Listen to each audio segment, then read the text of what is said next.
Hello दोस्तों, UP के इस लेक्चर में हम बात करेंगे उत्तर प्रदेश के भौतिक स्वरूप की। तो एक सेक्शन हमारा इतिहास का चल रहा है, उसको भी लेके चलेंगे, और एक सेक्शन हमारा ज्योग्राफी में, क्योंकि जब मैं प्रीवियस ईयर का क्वेश्चन पेपर पढ़ रही हूँ आरओ का और यूपी पीसीएस का, तो जिस सेक्शन से जैसे प्रश्न बने हैं वो सेक्शन मैं वैसे उठा के आपके सामने किस किस प्रकार के तथ्य बन सकते हैं उसके साथ रिप्रेजेंट कर दूंगी, ताकि आप बहुत कम समय में बहुत अच्छे से तैयारी कर सको। क्योंकि 4 फरवरी ऑलमोस्ट फिक्स है आरओ के एग्जामिनेशन के लिए, तो समय बहुत ज़्यादा कम है। तो हम यदि सीक्वेंस से चलेंगे तो सब कुछ को कंपाइल कर पाना थोड़ा मुश्किल है। अब हमको थोड़ा वो टॉपिक देखना पड़ेगा जिस टॉपिक से प्रश्न ज़्यादा आए हैं, और प्रश्न कैसे बन रहे हैं इसके आधार पर प्रिपरेशन करना पड़ेगा, क्योंकि समय बहुत कम है। 1 साल का समय नहीं है कि पूरा स्टेप बाय स्टेप चीज़ें लेके चला जाए। ठीक है, चलो तो आज का शुरू करते हैं क्लास। उत्तर प्रदेश का भौतिक स्वरूप। जैसे हम पढ़ते हैं भारत का भौतिक स्वरूप। भौतिक स्वरूप का मतलब कि जिसे हम अवलोकन कर सकते हैं, जिसमें आप परिवर्तन को देख सकते हैं आसानी से, जैसे पर्वत, पठार, मैदान, नदियाँ, झीलें, स्थलीय भाग, जलीय भाग का वितरण, तो इसे हम कहेंगे भौतिक स्वरूप। तो जब उत्तर प्रदेश के भौतिक स्वरूप की बात करेंगे तो उत्तर प्रदेश को मुख्यतः 4 भौतिक स्वरूपों में बांटा गया है। ठीक है, कितने भौतिक स्वरूपों में? 4 भौतिक स्वरूपों में। वहीं जब हम भारत की बात करते हैं तो 6 भौतिक स्वरूप है। हिमालय, प्रायद्वीपीय पठार, उत्तर का विशाल मैदान, मरुस्थल, तटीय मैदान और द्वीप समूह। ठीक, ये बात जाती है किसके संबंध में? भारत के संबंध में। लेकिन उत्तर प्रदेश में इससे इन स्थलाकृतियों में से यहाँ पे मैं बना देती हूँ कि भारत में जब हम भौतिक स्वरूप की बात करते हैं तो कुल 6 स्थलाकृतियाँ आपको मिलती हैं। कौन कौन सा? उत्तर का महान हिमालय, प्रायद्वीपीय पठार और उत्तर का विशाल मैदान, तटीय मैदान, पश्चिमी तटीय और पूर्वी तटीय मैदान जिसकी बात कर रहे हैं, जो पश्चिमी घाट और पूर्वी घाट के समानांतर फैली हुई है। महान मरुस्थल या ग्रेट मरुस्थल, जिसमें हम थार मरुस्थल की बात करते हैं, जो हमने अंश का यूट्यूब चैनल पे जब आप देखोगे प्रायद्वीप पठार का क्लास, तो उसमें अरावली के पश्चिम सेक्टर में जो आता है। उसके बाद द्वीप समूह। द्वीप समूह में अंडमान निकोबार और लक्षद्वीप। ठीक, ये पाए जा रहे हैं कहाँ पे? भारत में। अब उत्तर प्रदेश में इसमें से क्या क्या पाए जा रहे हैं? मैदानी क्षेत्र पाए जा रहे हैं, प्रायद्वीपीय पठार पाए जा रहे हैं, और मैदानी क्षेत्र में ही एक स्थलाकृति बनती है जिसको कहते हैं भाबर और तराई। तो ये मैदानी सेक्टर के तहत ही आते हैं। तो ये मैदानी सेक्टर में तीसरी स्थलाकृति बन जाएगी। चौथी हिमालय की बात होती है। तो हिमालय को आप जानते हैं कि 3 श्रृंखलाओं में, श्रेणियों में बांटा जाता है। महान हिमालय, लघु हिमालय और शिवालिक रेंज। तो महान हिमालय और लघु हिमालय का प्रतिशत तो भारत में, उत्तर प्रदेश में नहीं आता है, क्षेत्र तो उत्तर प्रदेश में नहीं आता, लेकिन शिवालिक के जो पाद स्थली है, निचला सेक्टर है शिवालिक का, उसका कुछ हिस्सा उत्तर प्रदेश के सहारनपुर में और बिजनौर के कुछ सेक्टर में आता है, पश्चिमी बिजनौर में और सहारनपुर में आता है। तो इस वजह से एक और स्थलाकृति हो जाती है। तो 4 स्थलाकृति हो गई। कौन सा? एक तो हो गया पहले शिवालिक की पाद स्थली, शिवालिक की पाद स्थली यानी निचला शिवालिक रेंज, जो कहाँ पे स्पेशली मिलता है? सहारनपुर में। और आपको याद होना चाहिए कि सहारनपुर जो है वो हिमाचल प्रदेश से बाउंड्री टच करता है। ठीक, सबसे छोटी बाउंड्री हिमाचल प्रदेश जो टच करती है उत्तर प्रदेश से, वही सहारनपुर। यहाँ शिवालिक के बाद आएंगे तो आपको मिलेगा जो स्थलाकृति यानी भौतिक स्वरूप, उसको बोलेंगे भाबर और तराई क्षेत्र। भाबर और तराई क्षेत्र। तीसरी स्थलाकृति आपको मिलेगी मैदान, और चौथी स्थलाकृति आपको मिलेगी पठार। उत्तर प्रदेश का पठारी भाग, पठारी भाग। ठीक है, ये 4 स्थलाकृतियां मिलेंगी। मैदान में जब हम चलेंगे तो इसमें भी 3 स्थलाकृतियां 3 क्षेत्रों में आपको डिवाइड करके मिलेगा। पश्चिमी मैदान, ये चूंकि गंगा और यमुना के मैदान से 2 आपसे क्षेत्र बनता है और बहुत सारी ट्रिब्यूटरी हैं, लेकिन मुख्य नदी कौन सी प्रवाहित होती है? गंगा नदी। तो गंगा, तो इसको हम डिवाइड कर सकते हैं पश्चिमी गंगा मैदान, मध्य गंगा मैदान और पूर्वी गंगा मैदान, ऐसे भी कर सकते हो। या पश्चिमी मैदान, मध्य मैदान, मध्य मैदानी क्षेत्र या मध्य मैदान भी कह सकते हो, और पूर्वी मैदान। पूर्वी मैदान। अब इसके वितरण को देखते हैं। जब इसके वितरण को समझने की बात करेंगे तो हमेशा उत्तर प्रदेश के मैप की बात होगी। तो उत्तर प्रदेश के क्षेत्रफल की बात करेंगे तो कुल कितना क्षेत्रफल है? 2,40,928 वर्ग किलोमीटर। ठीक है, क्लियर है? चलो, क्षेत्रफल के अनुसार 4th स्टेट है हम भारत में। अब थोड़ा सा मैप ड्रॉ करते हैं। देखो यहाँ पे ये जो हमने पोर्शन बनाया, जब भी हम ये वाला पोर्शन बना रहे हैं तो ये समझ जाओगे कि सहारनपुर है। ये कौन सा सेक्टर हो गया? सहारनपुर। उसके बाद इधर चलेंगे तो ये बिजनौर हो गया। बिजनौर के बाद चलेंगे तो मुरादाबाद, बरेली, फिर पीलीभीत, लखीमपुर खीरी, श्रावस्ती, बहराइच, ऐसे रामपुर, कई सारे आएंगे डिस्ट्रिक्ट। इधर शामली से होते हुए मथुरा, मेरठ, इधर होते हुए ललितपुर, बांदा, हमीरपुर, चित्रकूट, प्रयागराज, मिर्जापुर, सोनभद्र, बलिया, ऐसे। ठीक है, इधर बिहार टच होगा और इधर नेपाल, उत्तराखंड, हिमाचल प्रदेश, इधर आएंगे तो हरियाणा, दिल्ली, इधर हरियाणा भी आएगा, राजस्थान, मध्य प्रदेश, इधर छत्तीसगढ़, झारखंड और बिहार। ठीक है, ये बाउंड्री स्टेट हो गए। अब बात करते हैं कि इसकी ये जो क्षेत्र है ये कहाँ कहाँ फैले हैं। तो मैंने कहा शिवालिक स्पेशली कहाँ पे फैला हुआ? सहारनपुर में। अब ये सेक्टर देखो आप, सहारनपुर का है ये, तो यहाँ पे आपको क्या मिलेगा? शिवालिक पहाड़ी क्षेत्र मिलेगा। तो एक स्थलाकृति इधर देखने को मिलेगी। शिवालिक स्थलाकृति होने की वजह से उत्तर प्रदेश का जब खनिज का चैप्टर हम लोग पढ़ेंगे तो देखेंगे जहाँ जहाँ पठार रहेंगे वहीं वहीं खनिज का वितरण रहेगा। क्योंकि मैदानी क्षेत्र में तो खेती हो रही है, मैदानी क्षेत्र में चूंकि वो सेडिमेंट और डिपॉजिट से बने हुए हैं तो वहाँ पे मिनरल्स डिपॉजिट नगण्य होता है। यहाँ वो खोदा पहाड़ निकली चुहिया वाली कंडीशन हो जाती है, तो मिनरल का खनन वहाँ पे नहीं होता है। तराई और भाबर में नदियों का वो सेक्टर है, तो उधर तो वन वाले क्षेत्र ज्यादा होंगे, लेकिन जो खनिज पाए जाते हैं वो किधर पाए जाएंगे? जो पठारी भाग बनेगा वहीं पे पाए जाएंगे। तो ये चीजें याद करने में आसानी हो जाती है कि कौन सा खनिज किस सेक्टर में वितरित रहेगा। तो आपको कुछ खनिज का डिपॉजिट कहाँ पे मिलेगा? इधर सहारनपुर में। ये कौन सा सेक्टर है? सहारनपुर। सहारनपुर, इसी के बगल में बिजनौर है, बिजनौर, और यहीं से गंगा नदी प्रवेश करती है और उत्तर प्रदेश के 27 जिलों में फ्लो होती है गंगा नदी। अब उसके बाद दूसरी स्थलाकृति कौन सी? शिवालिक हो गई। फिर है भाबर और तराई। पहले समझते हैं कि भाबर क्या होता है।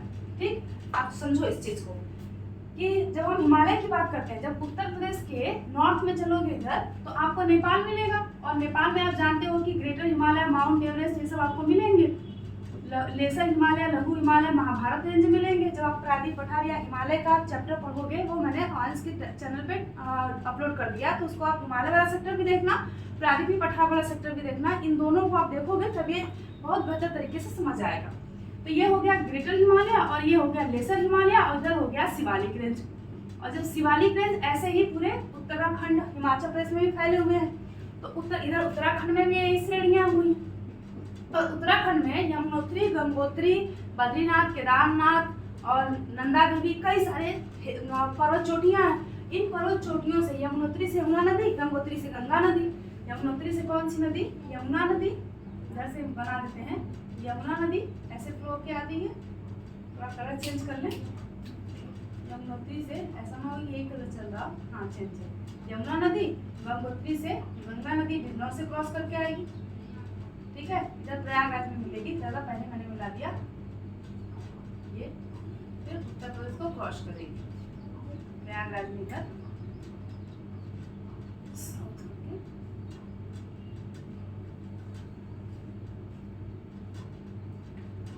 ठीक है, सपोज करो प्रयागराज में मिल रही यमुना नदी, सही है।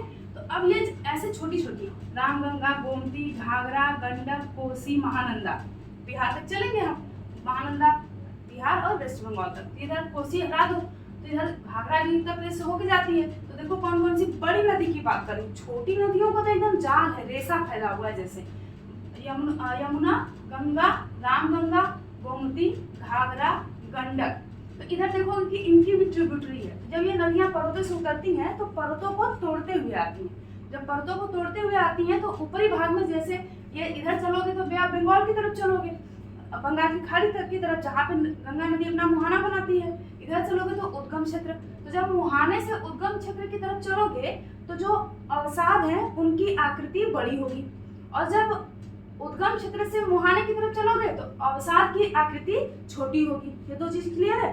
तो जब पहाड़ी क्षेत्र से निकल के अवसाद नदियों के साथ बहते हुए नीचे आते हैं तो ये मैदानी क्षेत्र मिल जाता है, और मैदानी क्षेत्र में ढाल कम होता है। ढाल कम होता है तो नदी के जल का वेग कम होता है। जब वेग कम होता है तो अवसाद को ढोकर ले जाने की क्षमता भी कम हो जाती है और नदियां अवसाद को डिपॉजिट करना शुरू कर देती हैं।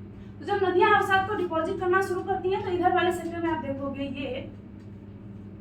ये जो बेल्ट है, जो उत्तराखंड से तटीय संलग्न क्षेत्र है वो, और जो नेपाल से संलग्न क्षेत्र है वो, ये बनती हैं बड़े बड़े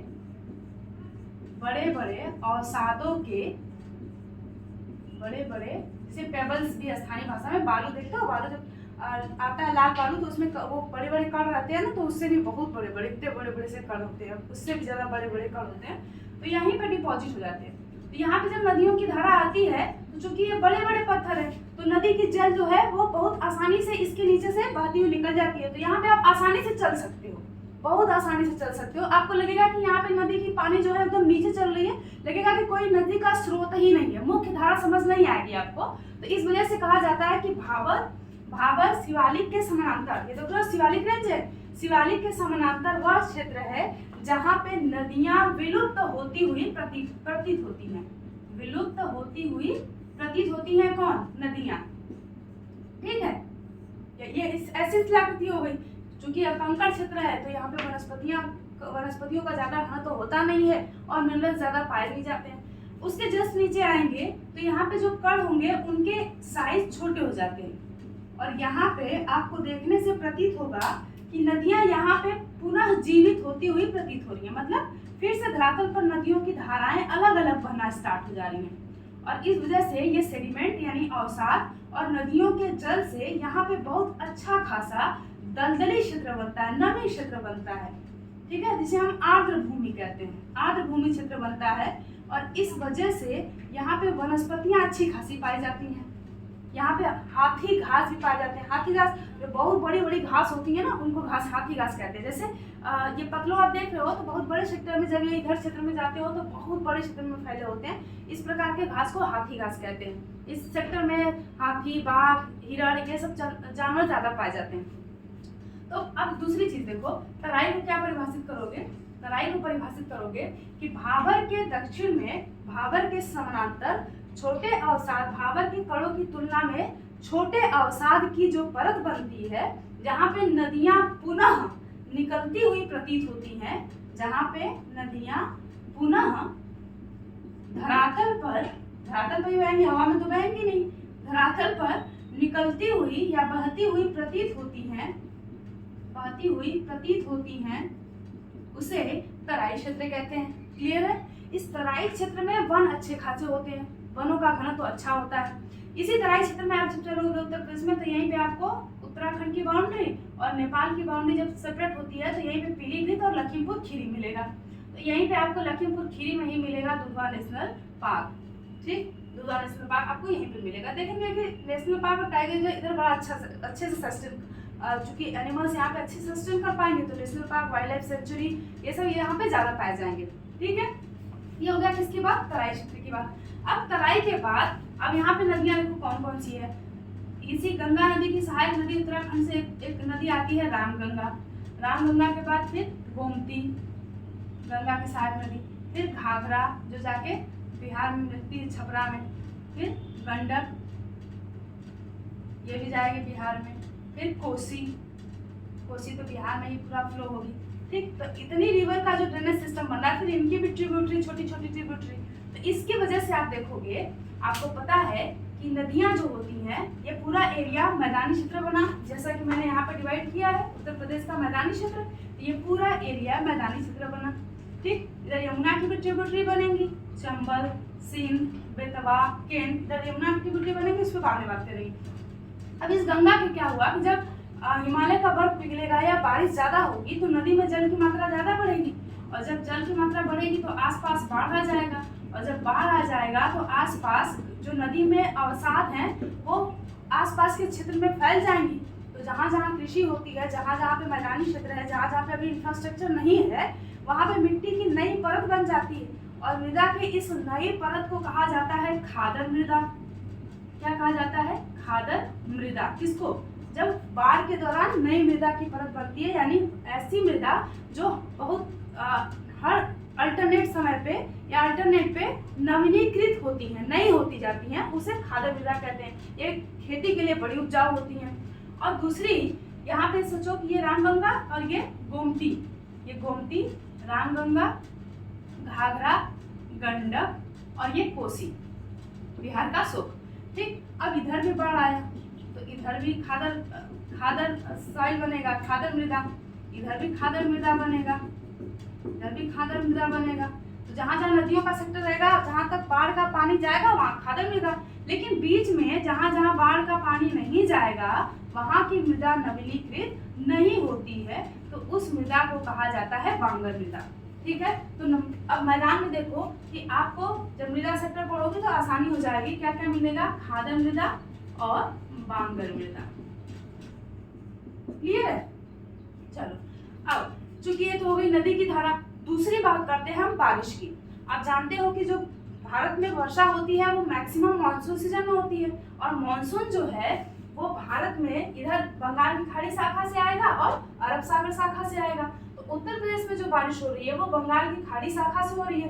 बंगाल की खाड़ी शाखा से जो मानसून आएगा West Bengal, then Bihar, then UP में आएगा, तो बारिश की मात्रा घटती जाएगी। तो पूर्वी यूपी में देखोगे आप, ये पूर्वी यूपी, ये पश्चिमी यूपी और ये मध्य यूपी। और ये पूर्वी यूपी में देखोगे तो ज्यादा बारिश हो रही है, ठीक, उसकी तुलना में मध्य यूपी में कम हो रही है, उसकी तुलना में पश्चिमी यूपी में कम हो रही है। ठीक है, तो यहाँ पे मानसूनी वर्षा, एक स्टेटमेंट बनेगा, मानसूनी वर्षा पूर्वी उत्तर प्रदेश से पश्चिमी उत्तर प्रदेश की तरफ चलने पर क्रमशः घटती है। क्लियर है? स्टेटमेंट सही है बिल्कुल। अब वही एक बारिश होती है जो शीतकाल में, जो पश्चिमी विक्षोभ से होती है, भूमध्य सागर से जो आती है। ठीक, अब भूमध्य सागर से जब आएगी तो इधर अफगानिस्तान, पाकिस्तान से, पंजाब, हरियाणा से होते हुए आएगी। तो ये अच्छी बारिश, यानी जब भी जो गेहूं के सीजन में होती है, जनवरी फरवरी, दिसंबर जनवरी फरवरी में, वो किधर से बारिश कराते हुए आएगी? पश्चिमी यूपी से। क्लियर है? तो वो मानसून वाले सीजन में पढ़ेंगे। तो इसी आधार पे नदियों का क्षेत्र तो हो गया, और बारिश के आधार पे उत्तर प्रदेश के इस पूरे सेक्टर की, इस पूरे मैदानी क्षेत्र की जलवायु, मृदा संरचना, वनस्पति, फसल प्रारूप में परिवर्तन हो जाता है। इस परिवर्तन को बड़े पैमाने पर देखते हुए इस मैदानी क्षेत्र को 3 भागों में डिवाइड कर दिया गया। कौन कौन सा? एक ये बाउंड्री जिसे हम कहेंगे पश्चिमी यूपी, पूर्वी यूपी, ये मध्य यूपी, और ये इधर पश्चिमी यूपी। ये किधर से डिवाइड होगा? देख लो, ये जो भाबर है, ये जो तराई है, ये भी सब में चलेगा, पूर्वी यूपी, मध्य यूपी और पश्चिमी यूपी। माफ करना, तो वो 2 ही कलर के मार्कर हैं, इस वजह से आपको थोड़ा सा होगा, इसलिए मैंने यहाँ पे लाइन जो है इस प्रकार से ड्रॉ कर दिया। ये हो गया पूर्वी यूपी और मध्य यूपी, और ये हो गया पश्चिमी यूपी। वो लाइक डीएनए जैसा स्ट्रक्चर बना दिया मैंने। ठीक, ये हो गया। अब देखो जरा, अब जब मानसून ऐसे आएगा तो इस हिमालय क्षेत्र से टकराएगा, जब टकराएगा तो इस तटीय क्षेत्र में अच्छी खासी बारिश होगी। तो उत्तर प्रदेश में सर्वाधिक बारिश कहाँ होगी? पूर्वी यूपी और तटीय क्षेत्र में। कौन सा तटीय क्षेत्र? ये भाबर का तराई क्षेत्र जो है, तटीय क्षेत्र कहना उचित नहीं होगा, तराई क्षेत्र और भाबर क्षेत्र। ठीक, तो इधर पूर्वी यूपी और तराई क्षेत्र में अच्छी खासी बारिश होगी, तो वनस्पतियां भी अच्छी खासी होंगी। हालांकि जनसंख्या इतनी ज्यादा बढ़ गई कि उसके बाद समझ ही रहे हैं, हम लोग कहीं छोड़ते नहीं है, इधर भी जाके बस जाते हैं। अब तो पहाड़ों पे लोग जाके बस रहे हैं। अब ये इसकी बात हो गई किसकी? मैदानी क्षेत्र की। अब बात करते हैं किसकी? पठारी भाग की। पठारी भाग का विस्तार देखो कहाँ पे मिलेगा आपको। इधर तो ये हो गया क्या? पश्चिमी यूपी, और ये क्या हो गया? पश्चिमी मैदान, पश्चिमी मैदान, और ये हो गया मध्य मैदान, और ये हो गया पूर्वी मैदान। अब ये सेक्टर जो बचा है, ये है आपका उत्तर प्रदेश का पठारी भाग। ये क्या है? उत्तर प्रदेश का पठारी भाग, इसमें 12 से 13 जिले शामिल हैं। और जब खनिज का डिपॉजिट पढ़ेंगे तो देखेंगे इसी 12 से 13 जिलों में एक इधर सहारनपुर पूरा मैक्सिमम 90% जो मिनरल्स डिपॉजिट है वो इसी में पाया जाएगा। ठीक, ये वाला सेक्टर आप जानते ही हो, ललितपुर है। ये सेक्टर जानते ही हो, सोनभद्र है। सोनभद्र से लगा हुआ इधर मिर्जापुर, देन प्रयागराज, देन चित्रकूट, इधर हमीरपुर, इधर बांदा और इधर जालौन, उसी में से कुछ छूटेगा, इधर झांसी, समझ रहे हो। इधर वाले सेक्टर में पूरा डिपॉजिट। आप इधर चलेंगे तो प्रतापगढ़, कौशाम्बी, प्रयागराज से नॉर्थ में कौशाम्बी, सही है। हमीरपुर हो गया, बांदा हो गया, चित्रकूट हो गया। तो इधर पूरा जो है, इधर चलेंगे चंदौली भी आएगा। ठीक, सदर में ये वाराणसी इधर वाला सेक्टर, चंदौली इधर आएगा और कौशाम्बी, मिर्जापुर, सोनभद्र। ठीक, इस सेक्टर में आपको क्या मिलेगा?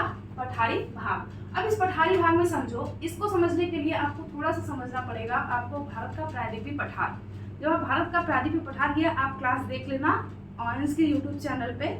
भारत का प्रायद्वीपीय पठार टॉपिक करके मैंने कल परसों में ही इसको अपलोड करा है, तो उसको आप देख लेना। ठीक, तो जब प्रायद्वीपीय पठार आप पढ़ोगे भारत का, वहाँ पे आप विंध्य रेंज के बारे में पढ़ोगे। किस रेंज के बारे में पढ़ोगे? विंध्य रेंज के बारे में। और ये विंध्य रेंज जो है उत्तर भारत को दक्षिण भारत से अलग करती है। इसी विंध्य रेंज का जो स्थानीय क्षेत्र का नाम है वो अलग अलग जगह पे अलग अलग है। तो यहाँ पे आप पढ़ोगे बुंदेलखंड, इस वाले सेक्टर को कहते हैं, ये वाला जो सेक्टर है जालौन, झांसी, ललितपुर, यहाँ पे आपको मिलेगा बुंदेलखंड। और ये जो बीच का है, यहाँ पे आपको भांडेर पर्वत मिलेगा, भांडेर पर्वत श्रृंखला, ठीक, जिसे भारनेर पर्वत श्रृंखला भी कहते हैं। ये भी विंध्य का ही विस्तार है। उसके बाद इधर चलेंगे तो आपको कैमूर श्रृंखला मिलेगी, कैमूर श्रृंखला।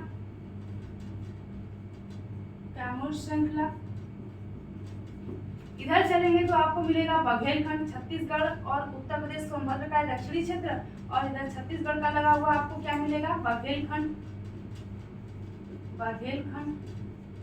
आप देखोगे कि यही भांडेर पर्वत श्रृंखला इधर की तरफ जाएगी, तो पठारी क्षेत्र हो गया, ये भी इधर चलेंगे तो पठारी क्षेत्र हो गया। इस पठारी क्षेत्र होने की वजह से यहाँ पे मिनरल डिपॉजिट ज्यादा है। अब यदि आपसे पूछा जाए कि उत्तर प्रदेश में कौन सी शिलाकृति सबसे प्राचीन है, तो कॉमन सेंस तो यही कहता है कि चूंकि पूरे भारत में सबसे प्राचीन शिलाकृति भारत का प्रायद्वीपीय पठार है, क्योंकि वो प्राचीन गोंडवाना लैंड का भाग था जो अफ्रीका महाद्वीप जिसका हिस्सा था, और वो अफ्रीका महाद्वीप से अलग हुआ है। तो चूंकि हमारे उत्तर प्रदेश का ये सेक्टर जो है, ये पठारी क्षेत्र, उसी पठारी क्षेत्र का विस्तार है, तो ये भी सबसे प्राचीन क्षेत्र होगा। ठीक, तो प्लीस्टोसीन एज में क्या हुआ? प्लीस्टोसीन एज में कि जब इंडियन प्लेट आके यूरेशियन प्लेट से टकराई, तो इधर तो हिमालय बन गया और इधर ये प्रायद्वीपीय पठार का हिस्सा, और बीच में जो घाटी बनी थी इसको गंगा, यमुना और उसकी सहायक नदियों ने भर के क्या बना दिया? मैदान बना दिया। तो मैदान उत्तर प्रदेश में तो नवीन शिलाकृति हो गई। उसके बाद क्या हुआ? सबसे प्राचीन प्रायद्वीपीय पठार, उससे नवीन हिमालय, ये जो शिवालिक रेंज वाले सेक्टर आएगी, और उससे नवीन क्या होगा आपका? ये मैदानी क्षेत्र बनेगा। ठीक है, लेकिन पूरे उत्तर प्रदेश के सबसे बड़े क्षेत्र पे क्या फैला हुआ है? मैदानी क्षेत्र फैला हुआ है। क्लियर है? सबसे बड़े क्षेत्र पे क्या फैला हुआ है? मैदानी क्षेत्र फैला हुआ है। उसके बाद क्या फैला हुआ है? पठारी क्षेत्र फैला हुआ है। देन क्या फैला हुआ है? तराई और भाबर। और सबसे कम पे क्या फैला हुआ है? शिवालिका रेंज फैला हुआ है। क्लियर है? अब आप चीजें पढ़ोगे, इधर की मृदा पढ़ोगे तो अलग होगी, इधर की मृदा पढ़ोगे तो अलग होगी, इधर की मृदा पढ़ोगे तो अलग होगी, इधर की मृदा पढ़ोगे तो अलग होगी। इधर की वनस्पति पढ़ोगे तो बारिश पे और मृदा पे डिपेंड करता है, क्लाइमेट पे डिपेंड करता है। तो इधर की वनस्पति अलग होगी, इधर की वनस्पति अलग होगी, इधर की वनस्पति अलग होगी। इधर जनसंख्या का डिपॉजिट अलग होगा, इधर जनसंख्या का डिपॉजिट अलग होगा, इधर जनसंख्या का डिपॉजिट अलग होगा। क्लियर है? तो ये हो गया, आपको क्या मिल गया कि उत्तर प्रदेश का भौतिक स्वरूप। क्लियर है? उत्तर प्रदेश के भौतिक स्वरूप को कितने भागों में बांटा गया है? मुख्यतः 4 भागों में, शिवालिक, भाबर और तराई, मैदान और पठारी भाग। मैदान सबसे बृहत स्तर पे आपको मिलेगा। क्लियर है? फिर भाबर और तराई इधर नेपाल, उत्तराखंड के, या यूं कह लीजिए हिमालय के गिरिपाद में मिलेंगे। उसके बाद पठारी भाग जो विंध्य और सतपुड़ा क्षेत्र के संलग्न एरिया होंगे उधर मिलेंगे। ठीक है, इधर विंध्य रेंज, इधर सतपुड़ा रेंज, और कैमूर, ये भांडेर, ये बघेलखंड, ये तो संक्रमण जोन है विंध्य सतपुड़ा रेंज का। क्लियर। अब बाकी अब हम इसके बाद बात करेंगे कि national park, wild life sanctuary, river, mineral deposit, और यहाँ पे ऊर्जा सेक्टर की बात, खनिज ये डिस्ट्रीब्यूशन, एवरीथिंग। तो आपको चीज़ें याद करने में बड़ी सहूलियत हो जाएगी। ठीक है, चलो आज के लिए इस वाले टॉपिक में इतना एनफ है जितना आपके एग्जाम में पूछा जाएगा। Okay, thank you.